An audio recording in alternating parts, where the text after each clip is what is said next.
Hi, everybody. Okay, I am happy that you are joining me. We're going to do the fourth session of rebuilding your digestive system. Before I get too far into anything else, though, again, I'm going to start with my handy-dandy disclaimer.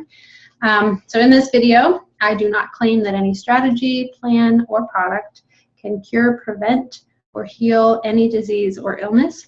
This video should not replace a medical consultation or care. It is advised that you seek the advice of your medical doctor before adjusting, changing, or beginning any new healthcare plan or taking any new supplements. None of the products that I talk about in this video have been approved by the FDA. So, okay, that is that. So now this session four, we are going to, we talked about the stomach. So the next part of the digestive process we're going to get into is the small intestine. Okay, the small intestine is one of the most important, most busiest organs in the digestive process, one of the busiest parts. It is a long, like 20-foot long, 18 to 20-foot long coil, okay, that's wound up in the abdominal cavity, and it's connected directly to the stomach. Now, basically, your food will push through out of the stomach. It pushes out what's called chyme. It's kind of that paste, and it pushes it into the small intestine. Now, the first part of the small intestine, that coil is broken up into three parts, okay? The first part of the small intestine is called the duodenum, or the duodenum, sometimes called. It is the first like 10 to 12 inches of the small intestine. And here's where most of the digestion takes place. It's probably the busiest part of the small intestine. And it receives the paste from the stomach. And what it does is, here's where that first phase of digestion is completed, here in the duodenum. It basically mixes that paste, which is actually called chyme. It mixes that paste with enzymes from the pancreas, as well as bile from the liver and gallbladder. And basically, the pancreas, gallbladder, bile, or liver, they kind of they pour their digestive secretions, their juices, into this duodenum, and the food is further broken down. This is where the digestion is pretty much completed. That's what began in the mouth, you know, at 30% digestion of the starches. Here, everything is broken down and it's completed. You know, fat here is broken down by the bile, and then it's further broken down by the pancreatic enzymes, and it becomes, you know, the fatty acids that we use. Protein is broken down into amino acids, and, you know, the carbs are broken down into simple sugars. And basically, we have these like contractions that move that food, then through the duodenum into the second part of the small intestine, which is called the jejunum. Now, this is a very long part, and this is probably one of the most important, because this is where most of the absorption, okay, in the duodenum, most of the digestion took place. Here is where most of the absorption takes place. So basically, on your small intestine, the walls of your small intestine, you have what's called villi. Okay, these villi are like bristles. They're like finger-like projections that kind of stick out on the wall of the small intestine. Okay, and they're like bristles, and their job is to kind of make contact with the food that gets passed through there. They kind of interact with it and make contact with it and kind of brush it, so that they increase absorption. Actually, the bristles, these villi, actually have other finger-like projections on each one. So it's kind of like, and those are called microvilli. It's kind of like if you were to look at your hairbrush and it has all these bristles on it, okay, then each of those bristles on the brush would have its own bristles sticking out. So you've got the main bristles, and then you've got the micro bristles, what's called main villi, microvilli. So you have all these different finger-like projections that are kind of grabbing at your food and brushing your food. Now, on these villi, or these microvilli, okay, there are enzymes on each one, and that they pull in the food. They're breaking it down even further and kind of absorbing it, okay? These are good for all three of the macronutrients: carbs, fat, and protein. The protein, you know, when it's broken down, it's absorbed into the capillaries that are in these, the blood capillaries that are in these microvilli. Carbs, same thing. They're absorbed into the blood capillaries that are located inside of the villi. Fat, when they're broken down, it's too big to fit in the blood capillaries. So what happens is it's then actually absorbed into veins and arteries, and then it's the veins and the arteries that kind of then transport this the broken down fat to wherever it needs to go throughout the body. Then it kind of moves through, and we get to the third part of the small intestine, which is called the ileum. This is the last section of this long coil. And here in the ileum, its main job is to absorb vitamin B12, okay? It also reabsorbs like bile salts and kind of recycles them back up to the liver, and really anything that wasn't previously absorbed in the second part. But its main job is vitamin B12. And vitamin B12 is crucial, very, very, very, very crucial when we talk about energy production, blood formation, DNA synthesis, nerve formation, like some really, really big things, okay? So that section of the small intestine then is very important. Essentially, if you don't absorb enough B12, you're basically defenseless against disease, really, especially things like depression, dementia, even MS, but even also like Alzheimer's, cardiovascular disease, anemia, cancer, different brain disorders. So this is a very, very important part. It's not to be dismissed as an unimportant part. So the point, though, is we see how important the small intestine is, because here is where the stuff from our food is absorbed into the body. And this is huge because, you know, protein are the building blocks for bones, muscle, cartilage, even blood. I mean, and even like skin and hair and nails, like the beauty aspect of it. Fats, you know, fats are absorbed, and they are crucial for hormone balance, especially like insulin, all right? It's crucial for immune function, for brain health. You know, the brain is largely made up of fat, and so the brain needs a very steady supply of fatty acids to do its job. So this is really important. You know, we've had this thing in this country with this low-fat diet because fat is bad and your brain needs fat. It's so important. These fats also they help regulate rather inflammation. So again, these are big things we're talking about. You know, and the other thing with fat, many of the vitamins that we need to absorb and digest, many of them are fat-soluble vitamins, like vitamin A, D, E, K. These are things that need fat in order to be, you know, properly absorbed in the body. So that, again, another job that it has that's very important. So I say all that so that we can get a picture of how important the small intestine is to the rest of the body and to the functioning of the rest of the body. So what can hurt or harm the small intestine, or what can hinder absorption or digestion here? What can go wrong? A ton of things, actually, a ton of things. I'm going to go over some of the bigger ones. Again, because there are so many different things, and it's kind of like this domino effect when it comes to the small intestine. I'm going to actually spend the next couple videos talking about this.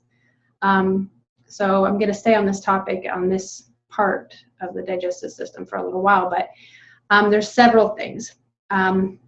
Toxins, you know, different foods, bacteria overgrowth, you know, which can lead to things like leaky gut, autoimmune disease. So this is like I said, it kind of has this domino effect, and not a good domino effect in the body. So first I'd like to start with toxins, okay? By toxins, I mean anything artificial, synthetic things that the small intestine basically is not designed to digest or to absorb, you know, so things like food additives, preservatives, pesticides, dyes, genetically modified things, even sugar, like bleached sugar, processed stuff.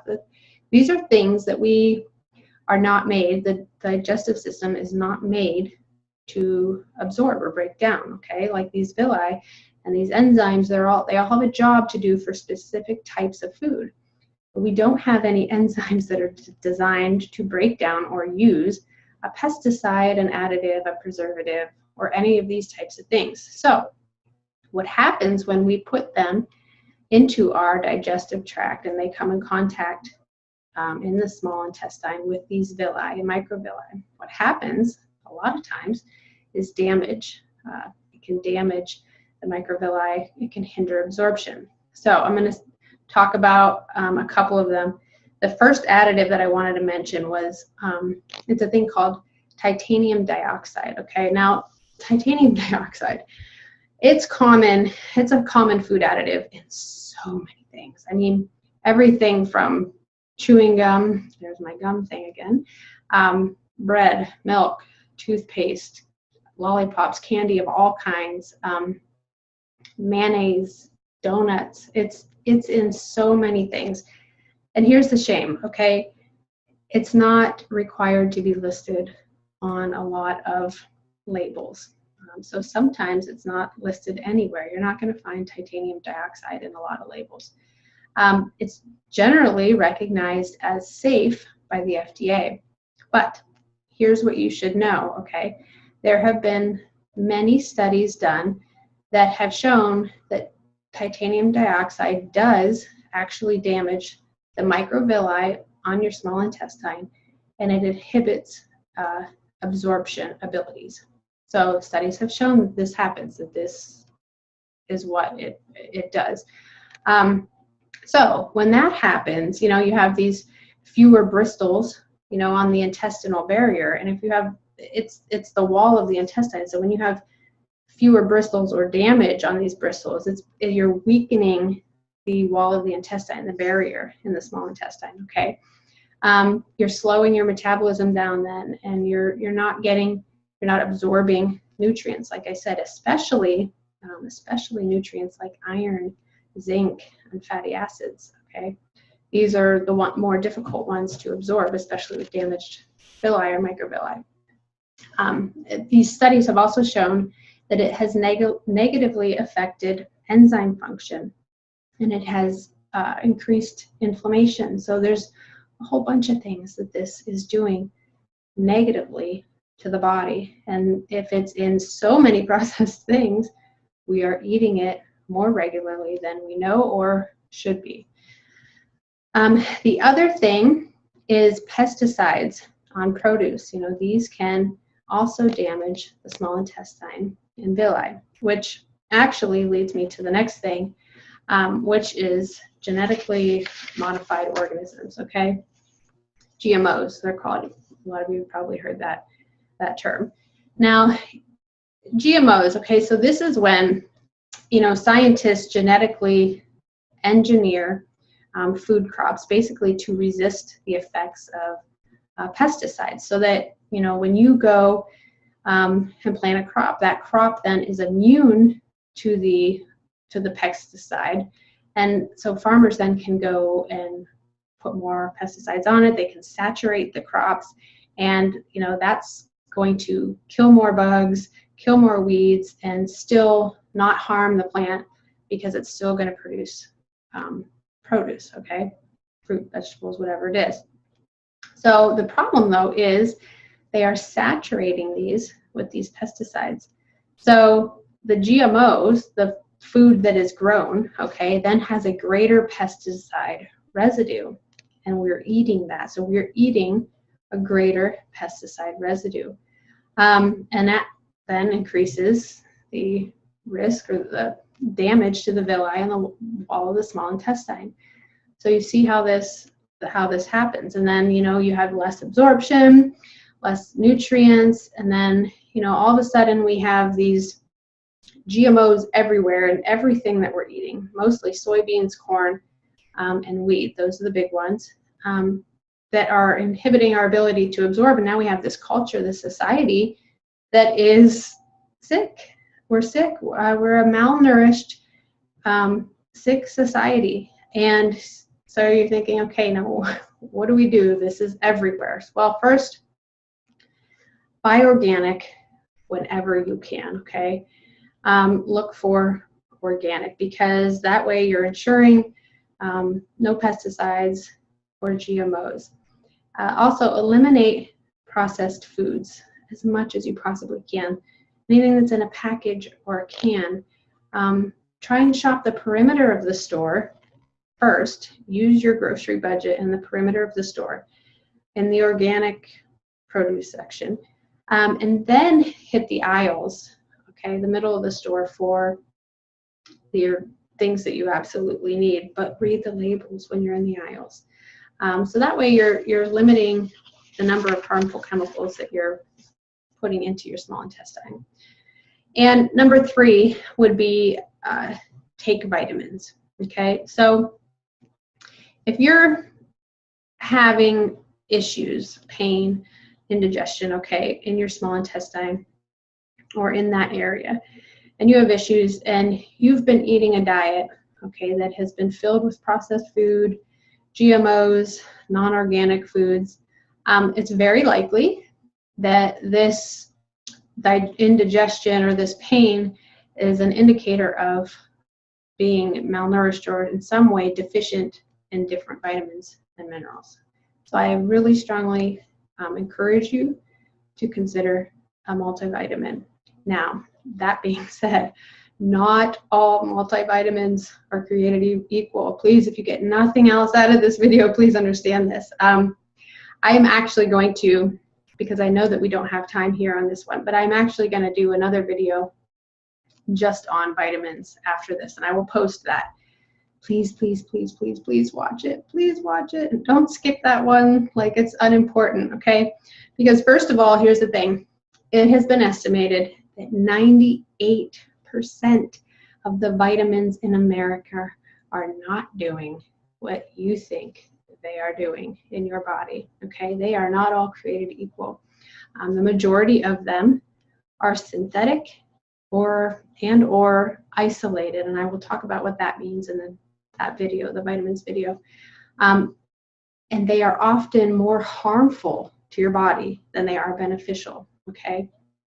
There are certain things that you need to look for in a multivitamin, and there are certain things you need to run from. And so I'm guessing if you're getting your vitamin from Walmart, Target, even perhaps your local health food store, it's not what you think it is. You get what you pay for in a lot of cases, but in other cases, the word natural, for example, has been downright almost abused when it comes to vitamins, because there is no regulation on the word natural.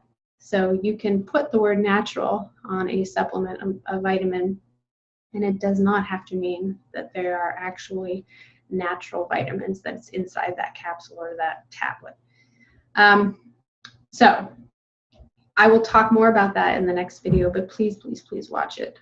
The only thing really that I have ever recommended to any of my clients, or that I give to my family or take myself, is the Plexus X Factor multivitamin. It has gone through so much extensive research and testing, a lot of testing. It has been found to be the most bioactive, bioavailable forms of 19 vitamins and minerals and more than 50 trace minerals. It also has things like aloe, chlorophyll, a whole bunch of different things, methylated Bs. I'm going to talk all about this in that video. But there's nothing that I have seen so far in my business or in just my personal journey that has even come close to this. I will talk, like I said, I'll talk about it in the next video, but there's also things that you really, even if you decide, well, I don't want to try the Plexus X Factor vitamin, please watch the video, because there are things that you need to know about the labels on your vitamins and things you need to look for. And if they have it in it, if your vitamin has these things in it, you need to dump it in the garbage. I'm sorry. But a lot of these things can be harmful. Again, I'll go over that later, but my point is vitamins can really help, especially when there is a damage to the small intestine or to the microvilli. This will help absorption. The other thing, you know, to do to take care of your small intestine, and this is going to be part of your challenge, okay, this is where I'm going to end, but I mentioned to get rid of processed food and to not do processed food, but it's important to kind of get a bigger picture, take a bigger look at what you've already been doing. So the challenge, okay, I want you to go through your pantry and go through your fridge, and I want you to make a list. Write down everything you see there that you now know after watching this video can potentially damage the small intestine or the microvilli. Things that are boxed, packaged, whatever, that have chemicals in it or a bunch of things on the ingredients label that you can't read, write it down. Things in your refrigerator that are not organic produce or whatever, write them down. Even if you can't write them down, maybe take a red Sharpie marker and go through and, you know, make a big red X on certain boxes or can labels or whatever, even the bags, the produce bags, whatever. At the very least, if you can't even do that, at least just go through and kind of make a mental note, like, oh, okay, that. The reason why I want you to do that sounds a little silly, I know, but the reason why I want you to do that is because I want you to be able to see this big picture, this broad picture of everything that is going into your digestive system. I want you to see how much we do on a daily basis, how much we eat that is harmful, you know, because we have this like mentality sometimes in this country where, oh, there's just a little bit of titanium dioxide in that, and it's just a little bit. It's all right. It's generally safe. But when you go through your pantry and you say, oh, well, that, and you look and you see and you say, oh my gosh, almost everything that I am putting into my mouth is potentially damaging, then that kind of gives us a wow moment, like, okay, now this stomach pain or this indigestion or this abdominal bloating or whatever, now this kind of makes sense to me because I'm not giving my body anything good, or I'm giving it, you know, 60% bad, or you know, whatever it is. I want you to see that full picture to kind of, you know, give us more of a wow moment. And then, you know, at the end of this video, I want you to, again, comment below with any takeaways, things you've liked, things you learned, anything you even have questions about. You know, comment below, because again, I'm going to be doing those people who participate the most, I'm going to enter into a drawing and we're going to have a giveaway. So make sure you are watching and make sure you're participating. I don't want you to be a spectator. I want you to be a participant in this. And then we will have a drawing at the end. But I'm going to go ahead and I'm going to stop there because we're going to get more into the small intestine next time, and I don't want to go over on time. So watch the video on vitamins, and I will see you guys next time. All right. Thanks for tuning in. Bye.